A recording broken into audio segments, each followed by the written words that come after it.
Welcome to another Bensday with Batgirl and Ben, and I am Nikki Batgirl D'Angelo, and with me is Ben Lesnick, the very long-titled Hey, person from Cloud Imperium Games. How are you, Ben? not too bad. How are you? Doing great. I see that you were back with Sandy for Around the Verse this week. Was that fun? Yeah. I love Sandy, so Yeah. it's a lot easier when she's here too. So great to have her back. Good. It's good to see the personality. I saw the opening of the show, but I didn't get to watch the whole thing, and it was good to see that personalities, that actually mesh very well together on the show again. So I like it. It was a good episode. I think I'm pretty proud of it. Yeah. So you went over my what will soon to be one of my favorite ships, the Starliner, the Genesis, right? Yes, And yes, we did. now, when I was doing my show this week, I showed some pictures of like a 747 and A380, and I settled on the 767 because it's one of the newest frames that we're using for so many different things, like the 707 from back in the 50s and 60s. So the U.S. military has many different versions of this particular design on the board and also in operation. Everything from command, combat command from the air to AWACS to in-flight refueling. Hey, James. And all different things. Is this something that we could hope to see down the line for the Genesis? Absolutely. It was one of our first thoughts going into it is how it could be used other than just seats lined up like an airliner. We're going to talk about some of the variants in the sale tomorrow, civilian and military, but I think cargo pretty much writes itself, like an SWAX platform, like a maritime patrol. Okay. We're calling it like a torpedo plane. Okay. We list a bunch of them in the sale tomorrow. I haven't seen it yet, but we have Art of One as kind of a sort of like the 747 that carries the shuttle around. I won't spoil it more than that. I hope it's as cool as I'm imagining. That would be awesome. That NASA one is wonderful to look at. Mhm. All right. Well, I'm very excited for this one. I might not be able to afford it up front, but there'll be CCU options later on. Like if I pick up a Dragonfly, an extra one when it comes out, I could CCU it up to a Genesis at some point and still get the LTI, right? Yeah, once we're about have everything flyable and happy. Okay. Well, one of our questions when we get to the user questions, it's going to address the CCU stuff. I know it's still in the works, and you're still trying to work out the little quirks that are going on with it. But I have some detailed question for that. All right. So last week we gave away the Vanguard, which is awesome, and I have that gentleman's information. I'll send it to you today. And today we're going to give away our third starter package, or maybe it's our fourth. I think it might be our fourth. That's going to go to Cal Lope. So Cal, I have your information here because you sent this in an email to me. I'm going to forward this email over with George's to Ben, and you guys should be set up in the next couple of days. Please send me an email when you get the ships in your hangars. And thank you very much for participating. All right, so we're going to get right over to Dr. Jeffrey's questions for us this week. He fields the questions from all over the forums and from the email. And the first question comes from Pappy Boyington from the Black Sheep Squadron. Why do you use a configuration for cargo? This is a why question. So the question has to do with the hull B, C, and D, and E. So they kind of put things in a cross formation, and he's asking why it's not in an X formation, so you could actually use landing gear to land. Do you know what I mean? It's like it's a tough, yeah. It'll still stick out on the bottom if it was an X, I think. We actually have done renders of it in different ways, but those ships were never intended to land other than the A and the B. Yeah, A, B, C. I like the idea of them not landing with full cargo because then it gives a real function for the A for people that are joining the game without spending that much money for a C, D, or an E, right? Yeah, one thing we went in thinking about those is systemics, and actually this came up with the Reliant just last week. We for one of our Reliant images, we want to show how the Reliant can be used as a short haul transport, basically going up to a giant hull E and pulling the cargo inward individually. Yeah. So there's a logic behind it. Okay. But I think it probably would work the same way, even if it was an X. You're still going to get pretty much the same. It would be a answer. really long landing gear to have to go through all that cargo. I think without putting the cargo on the underneath part, you could still land the B, right? I believe that's correct. Yep. Okay. I know. I think you can actually land it with the cargo. There's the things at the back extent. I'll have to look at it. Okay. Yeah, we'll look at that. And we'll be seeing more renders of that coming out as they do work on it. Right now, it's just the Squadron 42 ships that are getting the primary work, right? Oh, yeah. And we're actually, the Hull A is not getting its work yet, but it's very close. Okay. When an asset becomes one of the next ones that'll go in once an asset becomes available. I'm praying for the Reliant to come out as quickly as possible. I want my news van. Yeah. So Pappy also said that which one of these following ships would you choose if you could if you only had to choose between them? Hull CDE, Genesis, and which one and why would you choose it? I guess I would have to say the Genesis. I think it's not the same as Hull DC. They're all big box carriers. The Genesis has a lot more subtlety to it. But I think you guys will see tomorrow. It's a very beautiful ship. Well, when I was a kid, I remember basically wearing out my VHS copy of 2001 repeatedly. And, I would fast forward through the monkeys, and I would just watch the spaceship. So the chance to do something along the lines of the Orion in that movie was too cool not to take. I hear you. I can't wait to see it. I'm sure it's going to be one of my favorites, too. But I think I'm going to go down the line of buying a Dragonfly and CCUing up to it when I have the money later on. I just finally bought my new camera. I can't stress enough. The cool thing about these sales is we get to show this stuff off. People do not have to buy them. It's an opportunity for us to put out all sorts of information. It's great that we bring in revenue, but the majority of citizens please treat it as an opportunity to learn more about the game rather than a thing you have to buy. Right. And, we're not trying not to make money here, but we're also not trying to break the bank on people that might not have the money to buy a $400 virtual ship. Absolutely. Right? Yeah. I think that's great that you guys always point that out. You mentioned more payment methods coming to Europe. When could European backers see these coming online, and what type of payment plans do you have, or payment types do you have in the works for Europe? That one is totally outside my jurisdiction. I go to the Turbulent meetings. I know they're testing this or that and getting ready for this, but credit card processing is, my brain shuts off when I hear that. So I probably can't help you with that.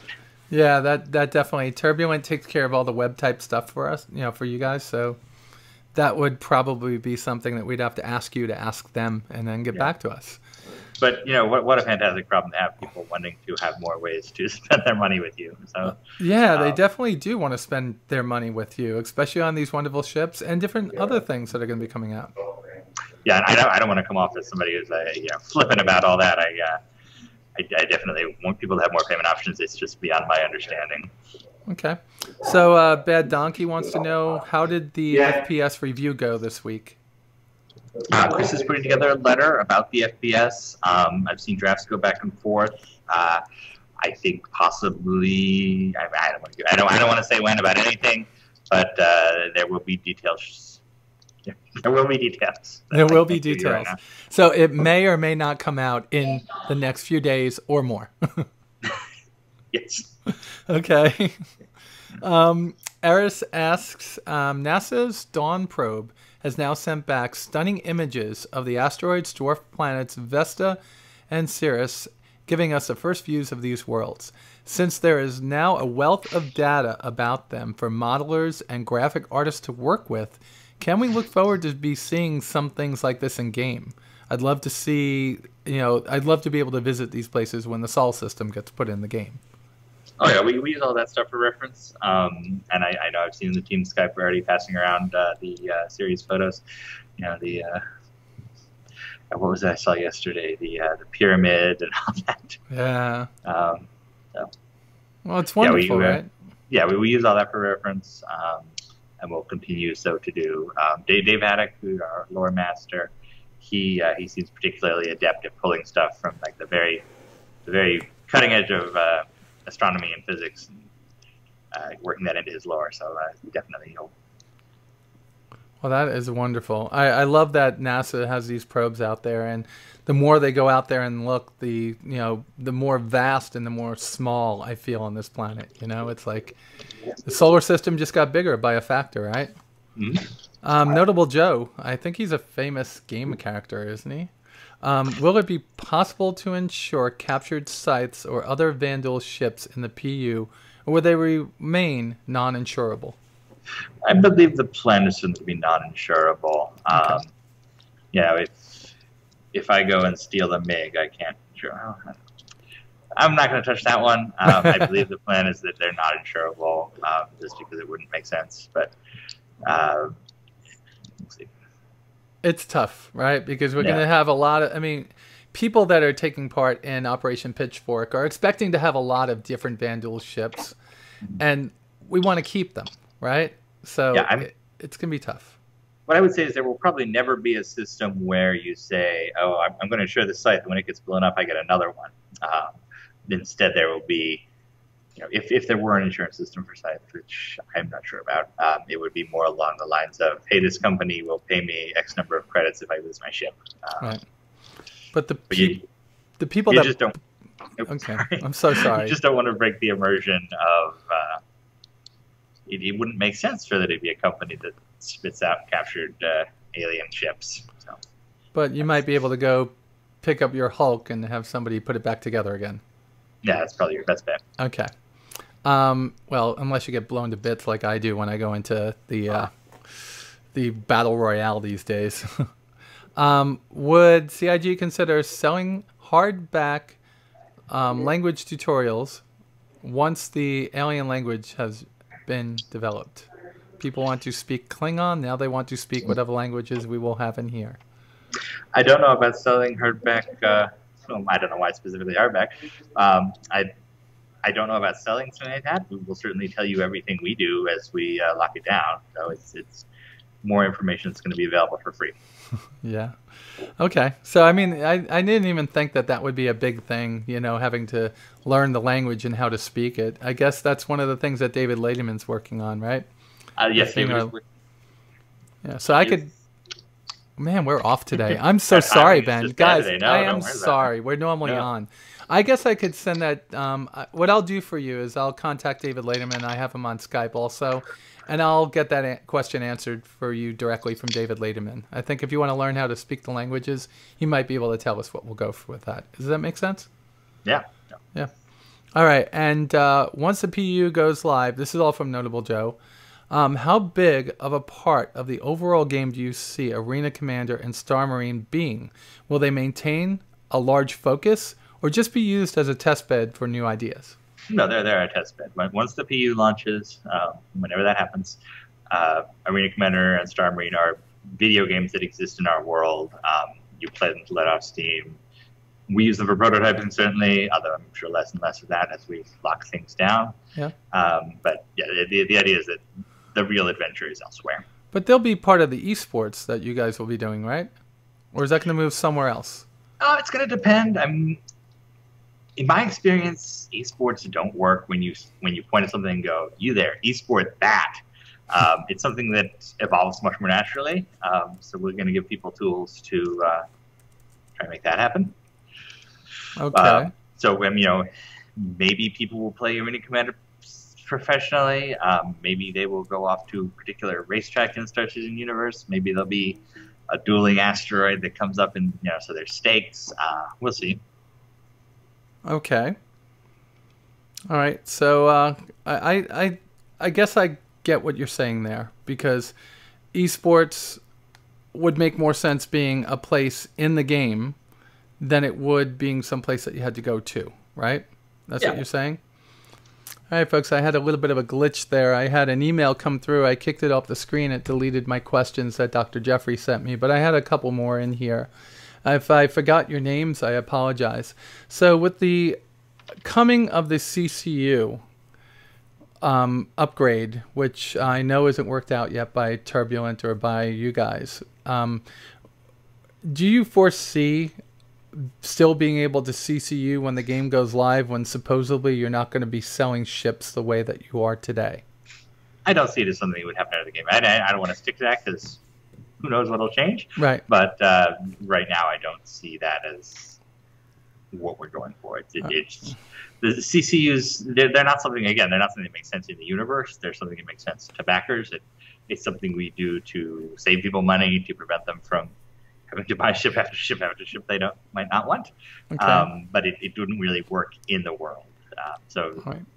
Do you know where this is coming from? People are buying a large amount of entry-level ships with the hope that later on they could CCU up to one of the big ships, like buy an Aurora and CCU it up to an LTI 890 when they're available again.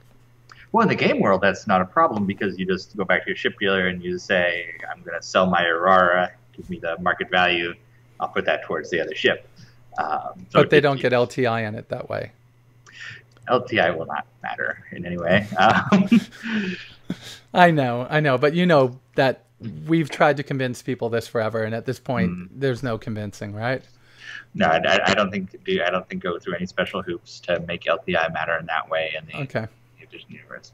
So you don't. So if people are buying things in large numbers, like 10 Reliance, I know one person bought, so they could CCU them to all different things. That's not something they really have to go through. In the game world, or they're backing that way, so they could change it out later on. Yeah, that'll totally be a possibility for backing, just not during gameplay. Okay, so when we go to live, that might be a different story. So right now, as time is going, that's where we are. Yes. I know this one's a hard one because I buy a couple of ships that I can CCU later. Unfortunately, I've CCU'd them all to ships I now own. I used them for the Carrack, for the Vanguard, and for other things. And I think that was a good idea when I bought them. But now that you have an opportunity every time a new ship comes out to get it with LTI, with a model, with a poster, before everyone else gets it, maybe you get a badge on the nose that said you were the 15th buyer of that ship. I think that's a fun idea for me. And I think that some people are looking at it from the perspective of, if I don't buy this ship now and I can't do it with LTI, I need to do something else so I can buy it later with LTI. So you're saying don't worry about it. It's not going to really matter. I'm going to let you say that again. I hate these kind of things because I know how we think it will work after launch, but a lot will change. So people of the future, if you're looking at this interview to find an embarrassing quote from Ben about CCUs when we actually do have CCUs, to hell with you. But the thinking right now is CCUs are for the website, not for the game. Okay, I got that now. So the advent of the FPS shooter at this point is going to be coming out, the FPS, I can't say FPS shooter. So first-person shooter module and the social module. They're combining to be two of the last few pieces left of the game. At some point this year, will you be demonstrating, whether it be at CitizenCon or another one of the cons, the actual game in all of its modules all collected into one piece? Yeah. Are we going to show the whole game at like trade shows and such? Well, I mean, right now you have like Star Marine and Arena Commander are going to be separate right now, correct? Yeah. And the social module is the first opportunity we get to walk around in the limited game universe. At any of the trade shows this year, will you show a clear movement like you have in the past from walking around to combat in space, something that we might be beta testing early next year and moving out of alpha test? This one, if I knew, the one thing I would absolutely never want to do is spoil one of Chris's presentations. Yeah. So you're not going to get out of me what the plan for Gamescom is, both because there's a difference between planning and execution, and just because it's his surprises. Okay. There's cool stuff coming, but I'm not going to say what it is. Why is James making all those funny faces? So the I'm trying to stay on track here. Got to remember the questions from memory. The Arena Commander 2.0 will be coming, and of course it will still be separate from Star Marine at that point, correct? Yes, yeah. There'll be separate applications on your Holo. So this was SimPod. Okay, this was one of the biggest questions I had around that. when you released Arena Commander 1.0, not every ship was playable, so they offered you a ship of equal value or equal specs to fly instead. For instance, if you had something like a Freelancer, they gave you a Hornet. If you had something like a, you offered a different ship to fly. Yeah. With the ships coming into Arena Commander 2.0 staggered, per se, let's say we have a Constellation that gets to be the first flyable ship, but I own a Retaliator. Will I be able to fly a Constellation inside of Arena Commander 2.0? Yes, we will basically work exactly the same way with trade and share, not trade, I forget what we call them, but temp ships until the one you have purchased becomes available.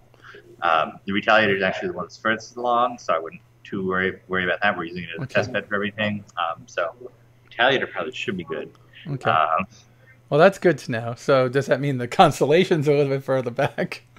That's good. I would say it's next in line after that. But, okay. These things change. I was hoping Freelancer would be up first, but that's good because it's small. You can get the 2 people in it, or Super Hornet, right? Because that one's already there. I would say that the Retaliator and the Constellation are good test ships because they have such a variety of crew stations. So it lets us prototype a whole bunch of things at once. All right. Freelancer a few less, but the good news is that once you have everything up and running, we know exactly what the process is on some of those mid-sized multi-crew ships. Going back to something smaller like the Freelancer is not a long, difficult process. Okay. I'm sorry about the loss of questions in the middle there. I mean, that got a little bit touch and go for a second. No worries. I've never done that before, and I really should be on Do Not Disturb when I do this, and I'm not used to getting messages. I apologize. And for next week, I'm sure we're going to have some big stuff to talk about because we'll see the Genesis, we'll know where it's going, and you'll have the Q&As on that throughout the week, right? Yeah, absolutely. Do you have more than one scheduled for next week? I think we'll do a Wednesday and a Friday, so 2 of them. That's good. We like that. All right, Ben, thanks for joining me. And sure thing. I really appreciate you giving away the starter packages on the show. I hope we're getting new people into the game. It seems like we are now. All right. And I will contact you again early next week to see when we could set this up again. Cool. All right. Thanks. I'll talk to you soon. Yeah, thanks. And with that said, guys, you all be safe out there, and I'll talk to you soon.